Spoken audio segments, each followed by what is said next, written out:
So Be'ezer Hashem, we're going to continue the shiurim, the classes that we're giving on the Zohar of the week. And we'll learn the first part of the Zohar, the first page and a half of the Zohar in the beginning of this week's Parsha, this week's Torah portion. So the Parsha starts off, the portion starts off. The Torah starts, Vayishma Yisro Kohen Midyan Chaysa Moshe Es Kol Asher Asa. That Yisro, who is the father-in-law of Moshe, Chaysa Moshe, the father-in-law of Moshe, but the Torah refers to him as a Kohen Midyan, the priest or the high priest of the Midianite people.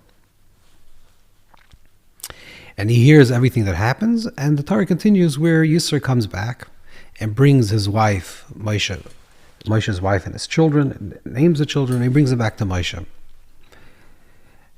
That's the simple version of the story, which is that it's a father-in-law, and that's why the Torah continuously repeats this fact that Yisro is the father-in-law of Moshe, and it's a father-in-law that's worried for his daughter, and he brings his daughter back with his children back to Moshe Rabbeinu. That's on a very simplistic level.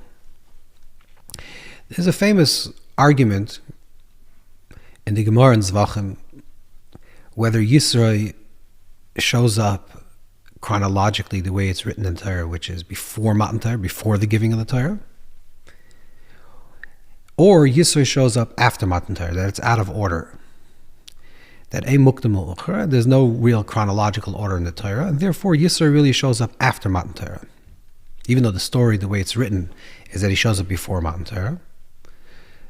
But the question is if it's in order or not, and Kiyadu, and it's known that Rashi generally follows the Midrashic understanding of the Pshat, of the literal understanding according to the Medrash, and therefore it's not chronological. Yisro shows up after Matan Torah, and the Ramban generally follows the principle that everything in the Torah is chronologically in order, and therefore he reads that the story of Yisro, he goes according to the opinion, Yisro shows up before Matan Torah. These are the two opinions. In the Zohar, according to the Zohar Kodesh, not only does Yisro show up before Matan Torah, but it's essential, in order for Matan Torah to occur, Yisro needs to show up first.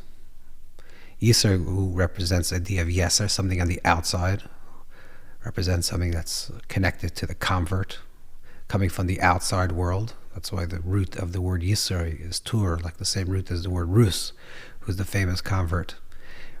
And it also is numerically 206, which the seven Shav Mitzvah Noahide laws, it's together 613. It's 606, and together will be 613, which is the mitzvahs, the amount of mitzvahs in the Torah. That Yisro needs to show up. And the way it's explained, the way it's generally explained in Chassidus, the way it's explained in Torah and Ayin Beis and in a lot of the Drushim, I would say, the way it's explained is that Yisro represents the Chachma, the wisdom of the world. Chachma Chitzaynis, the wisdom of the world, and even his highest level of Chachma still is connected to the world of Pirud. Midyan comes from the word, the idea Midyan represents the idea of period of separation. So even his highest ideas of Chachma Chitzaynis, the external world, or the world of science, or the world of spiritual wisdom, is connected to the world of separation. And and there's an understanding that Yisro, when he comes and says Ati Dati, when he says, now I know that Hashem is greater, it means I knew everything and I know everything about the world. And he's a Kohen, he's the highest level of understanding of the physical world, then it can be revealed the higher spiritual wisdom. That's the way it's generally explained. This is general, but let's go more specific and read the Zohar very closely. And of course, the Zohar Kodesh is sort of the Torah Shemaksav, the written Torah of Torah's aside, of the inner teachings of the Torah. So therefore there's multiple layers. You can understand this in multiple layers, and we'll try to understand on one layer. So very broadly speaking, there are different types of leadership within Klal Yisrael, within any nation essentially. There is the leadership of a melech, of the king. The king represents a certain type of structure, a certain type of order that the king maintains. So there's a melech. There's a Kohen. There's a Kohen Gadol. There's the high priest, which is someone that serves in the Mishkan or the Beis HaMikdash, someone that serves in the temple. And the Kohen represents a certain type of structure. And then there's also the Navi, the prophet. And they all function simultaneously. In ancient Israel, certainly, in the times of Tanakh, there were these three people that represented and also embodied these three qualities. One was the king, one was the high priest, the Kohen Gadol, and one was the Navi, and one was the prophet. And each one served a particular purpose, a particular reason to be. The Melech is someone that maintains the structure, the overall structure of the country, of the people. And in the language of the Rambam, when the Rambam talks about a king, it's someone that wages battle and protects the land. So this is the Melech. The Melech creates the structure. And we'll see what this means. The priest, the Kohen, and the Kohen Gadol represents the Tmidim Kisidram, the structure, the spiritual structure of practice, the avoida, the part of the spiritual practice, the day in and day out of spiritual practice, whether it's through the service of the in the Mishkan, in Beis HaMikdash, the service of the bringing of the offerings, and the Tamid Shel Shachar, Tamid Shel Ben Abayim, the morning offering, the afternoon offering, which is the structure, the Kohen, and the Navi, and therefore the Kohen need to go with short hair and a very structured garments, and very particular garments, and if he's mechusar begadim, and if he's missing one of his garments, it's a terrible thing. It means it's a very strict structure and order. And he maintains that spiritual structure for the people. He embodies it. He's l'sharis, to serve the people in this capacity. And then there's the Navi. The Navi is sort of an outlier, someone that doesn't fit in within the structure. The Kohen, and generally even the Melech, the king and the prophet and the priest, is a Yerusha. It's something that is bequeathed from a father to son. That if there's a Melech from the king of the house of David, from the house of David HaMelech, the Melech becomes automatically a king, and they don't need to be Mishcha, they don't need to be anointed, they're automatically a king. And the same thing also, Kohen Gadol. It's also, there's a kahuna, you receive kahuna, you receive priesthood from your father, which means it's inherent, it's structured. And the Navi is sort of someone that's an outlier, someone that exists outside of the structure, and therefore the Navi represents someone that's speaking truth to power, speaking truth to structure.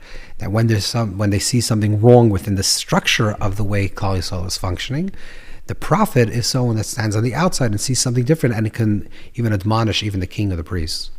And therefore, the Navi represents a little bit of a different type of person, connected also with a Nazir, connected also with a Nazirite, therefore with long hair and unkempt, a different type of person. We're not going to talk about the Navi. Particularly, we're going to talk about, the Zohar is going to talk about the Kohen, the role of the Kohen, the role of the priest, and the role of the Melech, of the king. In Matan Torah, in the receiving of the Torah, Klal Yisrael, as a general, as a collective, we became a Meleches Kohenim. We became a kingdom of priests, so we received Melucha. Therefore, we were wearing a crown in Matan Torah.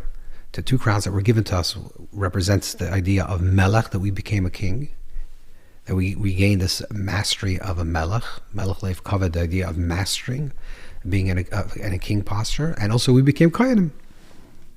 And like the Baal HaTurim writes, even Kohen Gedolim, the high priest. That's when we were Zochah to that Madrega, we received that level of Meleches Kohenim, kings and priests. And of course, the specific people that were the king and the priest was Moshe Rabbeinu was the Melech. He was the king. Moshe Rabbeinu was a Melech, was a king. And Aaron HaKohen was the priest, was the Kohen Gadol, and it was a division between the priesthood and the kingship. And based on this foundation, which is that there was a revealing through Matan Torah of Klal Yisrael that we became kings and priests, and also our relationship to HaKadosh Baruch Hu was that Hashem became our Melech, our king. that Ritzaneinu Liras Es Malkeinu, we said we desire to see our king, to experience our king.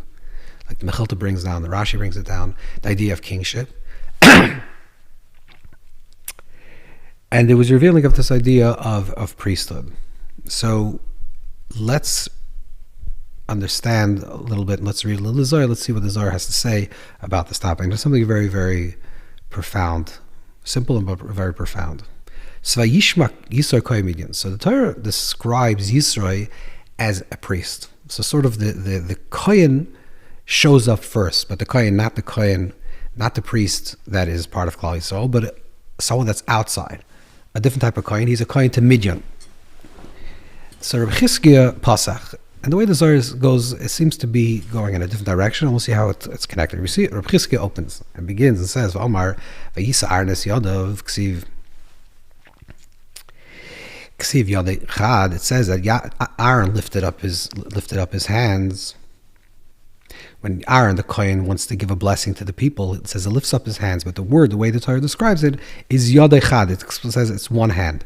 What's one hand? Begin the boy lamer yamin al smala v'kamina razim. Because Aaron had to lift the right hand over the left hand, which means he had to be a isha chesed, a man of kindness. The right hand embodies the quality of kindness, of giving, of openness. The left hand embodies the hand of restriction, of holding back. And to use a metaphor, let's say for a very practical and pedestrian metaphor, if you understand how you play baseball, even for example, if a person holds a bat and wants to swing, so you have the right hand, if you're righty, the right hand is the power, the left hand is the restriction holding it back, that the bat doesn't fly wild. So there's a chesed, there's a giving, and then there's a gvur restriction. So sorry, continues. Ashkacha b'sefer the Shlomo Malka, the choman the arm yada le'ela v'lav ina b'tzloil usin. Hi, inu barnash deslatim basar shultin b'manon. That if a person lifts his head above his head, a person lifts his hand above his head. So the Aaron HaKohen, the idea of Aaron HaKohen is that Aaron lifts up his hands above his head, and then he brings down the blessings to Klal Yisrael. He brings down the blessings. That's why he holds his hands also not like a cup, not holding, receiving the blessing, but on the contrary, he holds his hands flipped, meaning open, and then he creates 5 charakim, 5 openings, and 5 spaces within his hands, which means the blessings are coming straight through his hand. So the Zohar says that if someone lifts up his hands, it's also brought down in the Sefer Bar, that if someone lifts up his hands above his head, v'lav inu b'tzalmus, and this is a person that lifts up his hand not in a time when they're in a posture, in a position of davening, of prayer, then then the person draws down, instead of drawing down blessings, he draws down the opposite of blessings. He draws down curses.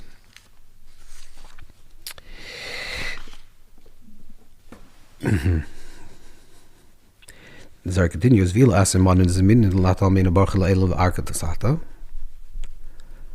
This source brings down higher levels of blessing.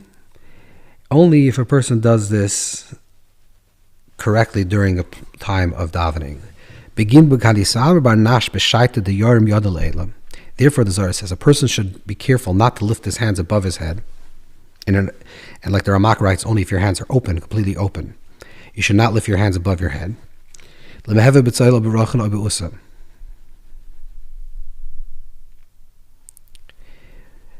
Only in a time when a person is during prayer. And a person should never lift their hands above their head for no reason.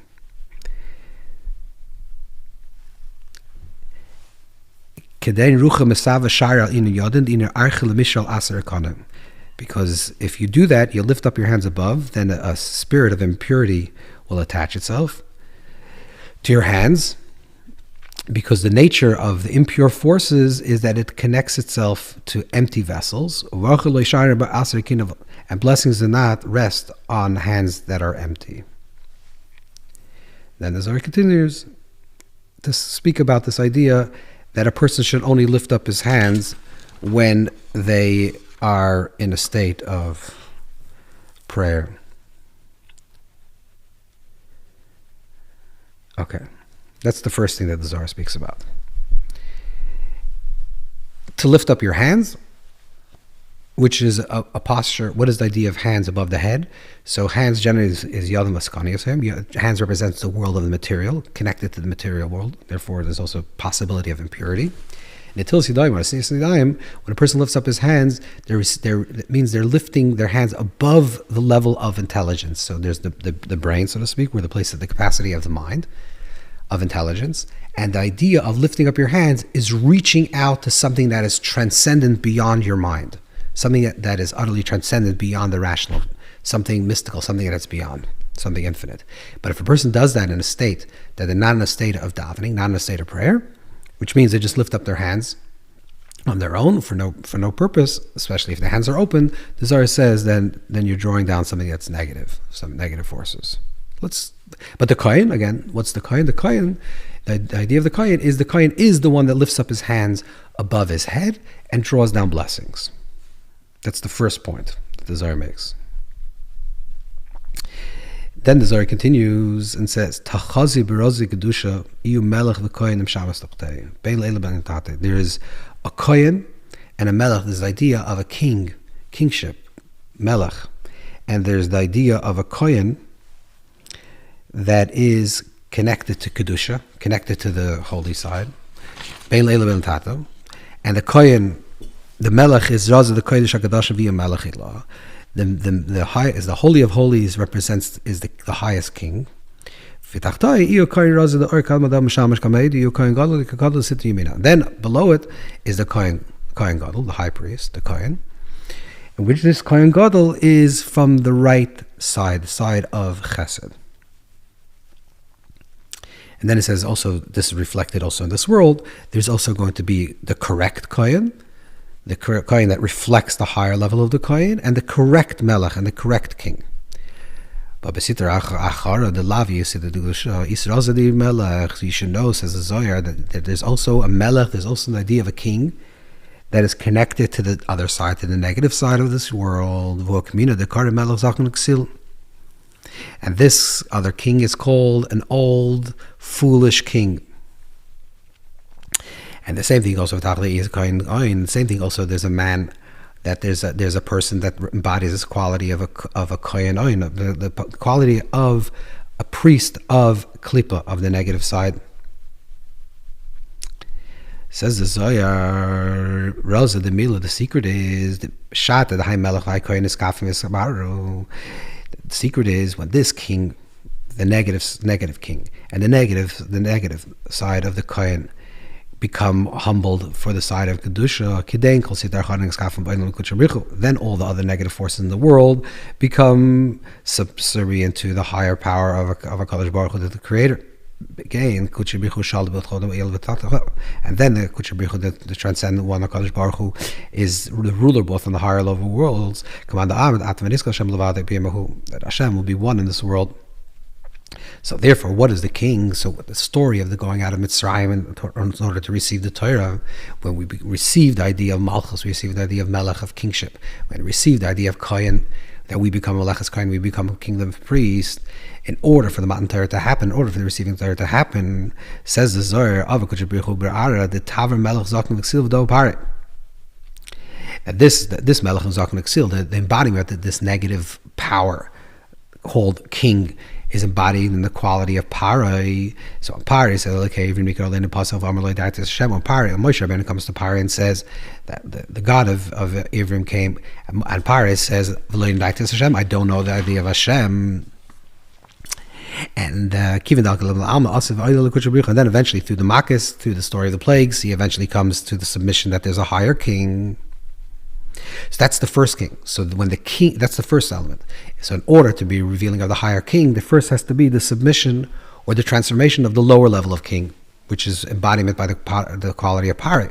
And then has to come also the Kohen, who is Yisro, who is lower than the king, but that's the negative side. The Kohen Oin Adas of Oilel Kochabrichu. And in order for Matan Torah to happen, to receive this Malchus and Kahuna, in order to receive this kingship and this idea of Kahuna and the priesthood, first the Kohen Midian had to show up, and he had to also concede and acknowledge that there's a creator that's higher. Now I know, this is the idea of the Kohen Oin, the Kohen of power, which is connected to the negative, the other side.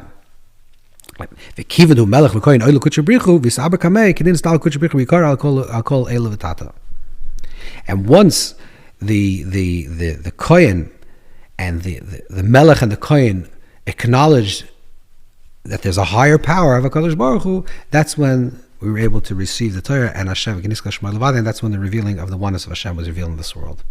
Okay, this is what the Zohar says. So the Zohar says two things, which we'll try to understand a little bit. What exactly is the Zohar trying to say? The Zohar first says something about the idea of the Kohen lifting his hands above his head. That's the idea of the proper Kohen, of Aaron HaKohen, lifts above his head. If you lift your hands above your head, which means you reach out to have some type of experience, some type of connection to transcendence, not in a place where there's avodah, where there's work, but it's reika, it's empty, without any work, that's Clippa, and then you can draw down something that's negative. Then the Zohar continues and says that if you look at the structure of the giving of the Torah, again, the Zohar is reading it in chronological order. If you look at the structure of the giving of the Torah, in order for the Torah to be received, in order for there to be this higher revelation of the oneness of Hashem, in Matan Torah, there should be Melech Kohen and Kodesh. In order for this to occur, there first needed to be a Melech that represents Clippa, which is the idea of Parah. There first needs to be a Kohen, which represents the Clippa of the Kohen, which is embodied by Yitro. Just like Parah embodies the Melech, the Malchus, just like Parah embodies the kingship of Kelipa, and similar, Yisro embodies the quality of the kahuna of Kelipa. And once these two forces, they represent the embodiment of these forces, they're like the prototype or the archetype of this idea. Once Malchus, once Melech of Kelipa comes and acknowledges that there is a transcendent one, there's a connection to Hashem, there's something that's beyond, and once the Kohen of Kelipa recognizes that there's also Atidati Gadol Hashem, there's a transcendent one that's beyond, then once that occurs, then there could be a revealing of the Kuna and the Malchus within this world. So what is the Zohar saying? What is exactly the Melech and Kahuna of Kelipa? What is the idea of kingship of Kelipa? And what is the idea of Kohen of Kelipa? What is the idea of a king of Kelipa, of the negative side? And what is the idea of a priest of the negative side, of the other side, the Siddur Achar, the Smala? What does it actually mean? So the Zohar alludes to this idea of a king, and it says, Melech Zachin Ksil. It's an old foolish king. Now Parah, we know. Parah represents, and actually his name, even though it's not his name, but this is the name of the kings of Egypt. It's not his personal name. But Parah represents in Hebrew the oiref, the backside. Parah represents stubbornness. Then it says that he hardened his heart. Famously, the Rambam says, what do it mean he hardened his heart? He hardened his heart, and therefore his heart was hardened. It's an effect of what he did. It means someone that's stubborn. A person sometimes is stubborn.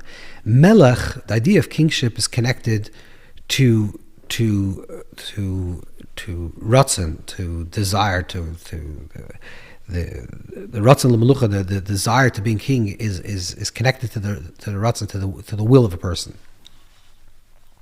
Malchus, but it's also connected to Keser, which is the idea of will, desire.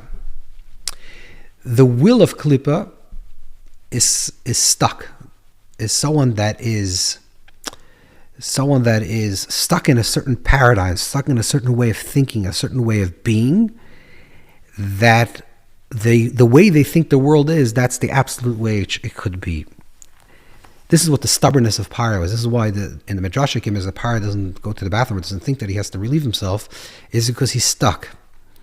He's in a place of kvedus, in a place of atzirus, he's a place of stuckness. This is the idea of like the stiff-necked. That's the oiref. He's the neck. It represents the stuckness. That's the melech.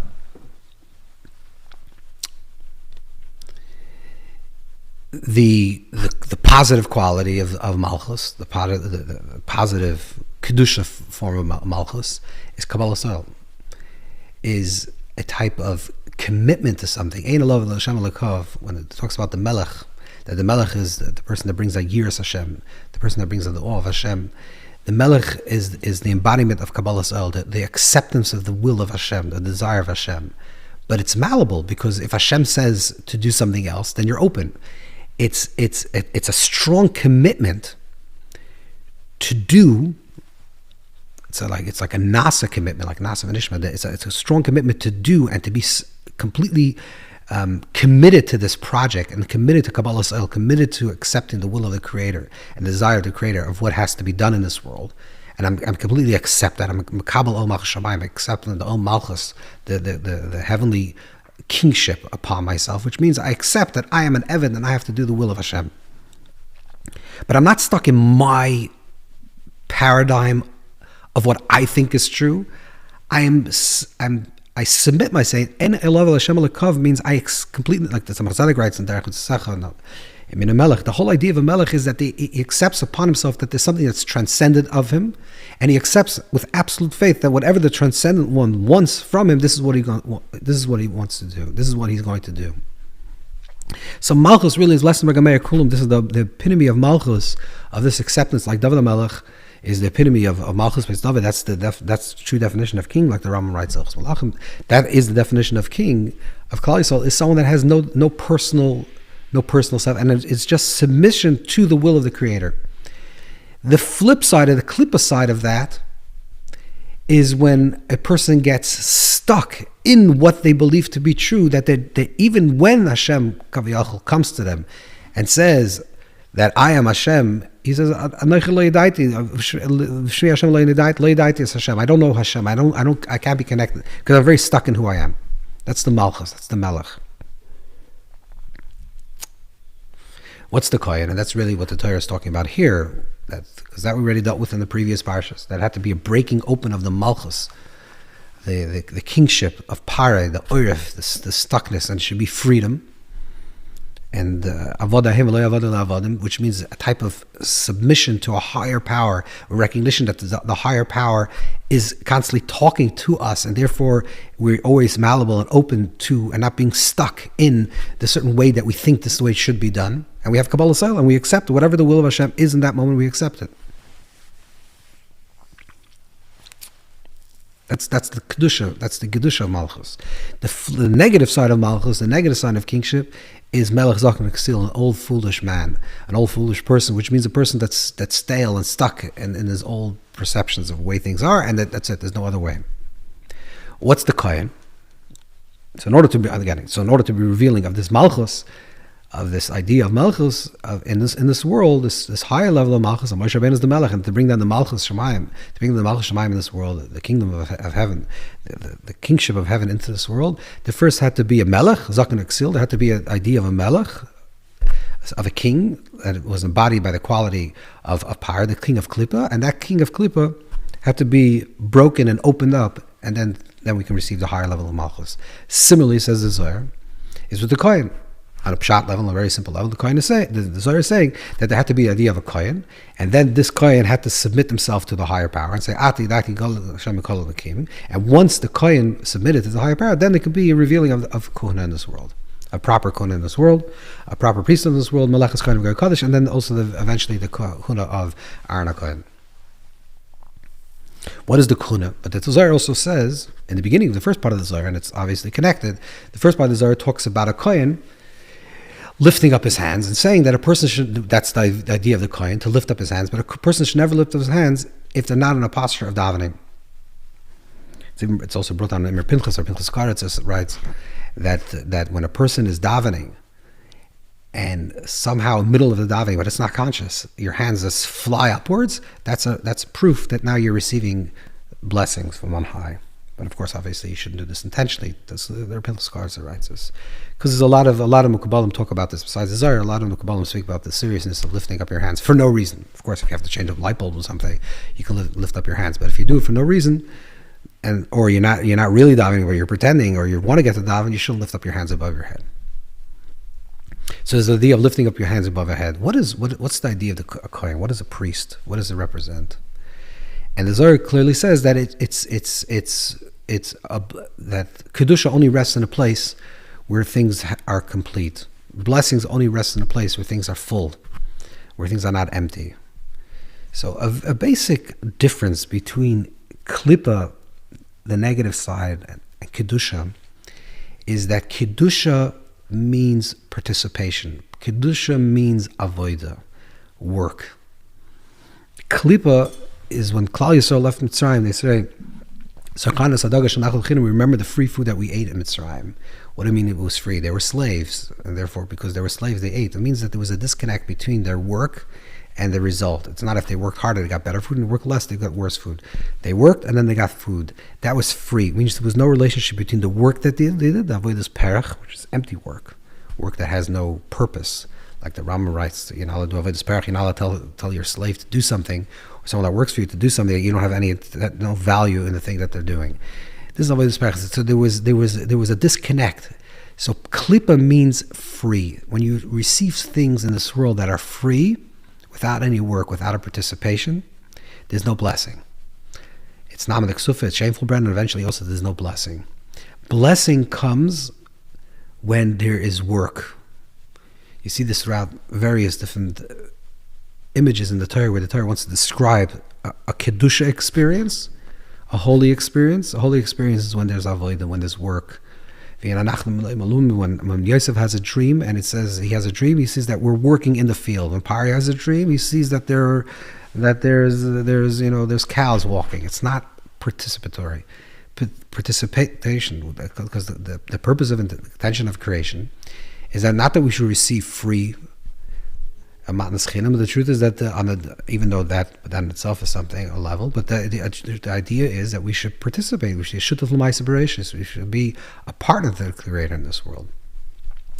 This like there should be a dir b'tachtainim, like the Medrash says in Tanchuma, Parshas Yisro. The Medrash also in Shmos Rabbah says, and Bereishis Rabbah writes that HaKadosh Baruch Hu wants Ratzah lasas le'dira, that HaKadosh Baruch Hu has that the Nesav HaKadosh Baruch Hu li is shutav ma'aseration. HaKadosh Baruch Hu has a desire that we should be a shutav, we should be a partner. That HaKadosh Baruch Hu Hashem wants that we should participate in our unfolding. That's Kedusha. Kedusha means the work and the involvement and the preparatory steps and the assimilating the steps. Everything has to be done with work. That is the definition of Kedusha. Therefore, it's lasting. The difference between Kedusha and Clippa experience is that Clippa is an experience that doesn't last. It's temporary because there's no work involved. It's a gift and you receive it and therefore it disappears. It's like winning a lottery. You have this maybe out-of-body experience, other experience, but if it's not with Kedusha, there's no preparation, there's no involvement, then there's not going to be tzaddik atam yifrach, there's not going to be any effect, there's not going to be peiros, there's not going to be any fruit that is developed from this experience. This is the basic criteria and the difference between something that's Kedusha. Kedusha is involvement, work, and therefore it has peiros, it has fruit of this labor, because you worked hard, and therefore it has an effect. And Clippa represents the opposite. So the Zohar is saying that what is the Kohen of Clippa? The Kohen of Kelipa, the priest of Clippa, which means, to say it a little differently, the spiritual seeker of the negative side, of the unholy side, of the ungodly side, of the unkedusha side, is somebody that is trying to get experiences, transcendental experience, out-of-body experience, trying to tap into something that's higher, trying to lift their hands above their head, to connect to something to spirituality without prayer, without dvekas, without participation, with rake, just with an empty vessel, just have the experience on its own. That's the desire of Clippa. That's what Clippa wants. Clippa is always to have some type of transcendent experience, if in fact it is a transcendent experience, without any work. This is what the idea of the Kohen of Clippa is. That's the Kohen. That's the priest. That's the spiritual seeker of Clippa. So there's a melech which represents the kingship, the order, the structure of the world, the structure of the society, and then there's the negative side of the Melech of Clippa, and then there's also the Kohen, which represents the spiritual side, the spiritual structure of this community, of this group or this nation.